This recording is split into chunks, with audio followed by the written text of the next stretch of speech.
Everybody, it's Pastor Scott, and today I am joined with Melissa Billman, one of our wonderful members here at Herndon United Methodist Church.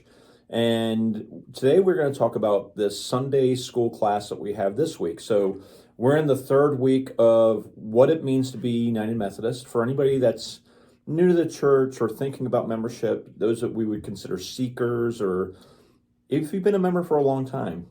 And so there's a lot of opportunities to learn about different things about the United Methodist Church. And this week is especially important because we're going to be talking about the importance of holy conferencing as well as our connectionalism in United Methodist Church.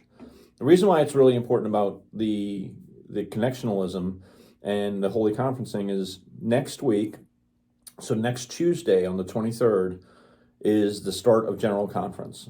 And so there's a lot of moving parts. There's a lot of different things that are happening. And so I would highly recommend that you consider coming to this class so you can at least be more aware of some of the terminology, how we do things, how we're connected via annual conference, jurisdictional conference, general conference. What does all of this mean? What happens at each one? Who's responsible for what?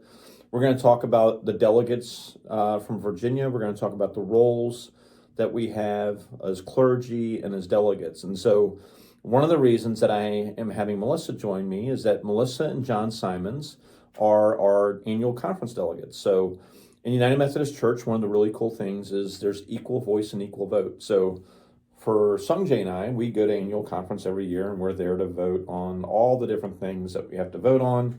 And then but the nice thing is we have to have equal participation from laity. And so if you were at the last class, we kind of touched on this. But this is not a clergy-driven denomination. This is not the clergy says this and the sheep follow. Nope, there is equal participation in all voice and voting matters within the annual conference, within the jurisdictional conference, and within the general conference.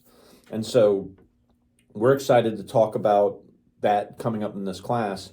And so Melissa, as one of our annual conference delegates, I think this is, how many years have you been now? This will be my 6th year. 6 years. And so she's become an old pro at this. There's a lot of really cool things that happen in annual conference. There's a lot of wonderful worship services. There's opportunities to experience what it looks like for people that are retiring for memorial service, as well as those that are going into ministry and the emotions that are felt. But one of the things is the business, which is not always exciting or fun, but it's an important task. And so, Melissa, as a delegate to annual conference, can you kind of talk to the people here just a little bit about what your experience has been when we get to the voting session? Like, you know, when I first went, I had no idea that I was going to be voting as a lay member. And now you have the opportunity to vote. So can you just talk a little bit about that experience? Well, the experience has been different over the years. Some years in the past, we've just raised our hand for a yes or no. Other years, we have used little devices that they've given us at the door. And now we're voting on our cell phones or iPads or whatnot for many, many different aspects for our conference.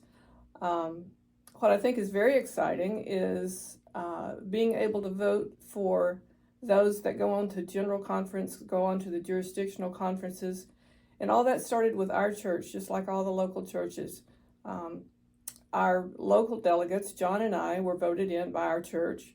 We go to the annual conference every year, which is not the only thing we do. We do things throughout the year. But then we get to vote on the folks, the clergy and the laity, equal number, that will go to the jurisdictional and the general conference. So it's an effect over many different months to get all this together. And next week, as Scott was saying, we'll get to see that general conference and see what happens. And it's kind of exciting to know that I personally were able to vote for the Virginia folks that are going. Yeah, so one of the really cool things, and Melissa and I taught this class a few months ago to a different class, and one of the things that Melissa and I talked about afterwards was this is a class that we think everybody in our church should take, because it's really important to understand how we're wired. Like, a lot of people might know that Melissa and John are part of the annual conference delegation, but as Melissa said, they do a lot more things. They don't they don't just show up for those meetings. They have to come to all the meetings that we have here in the church as well. So they're part of our resource management team.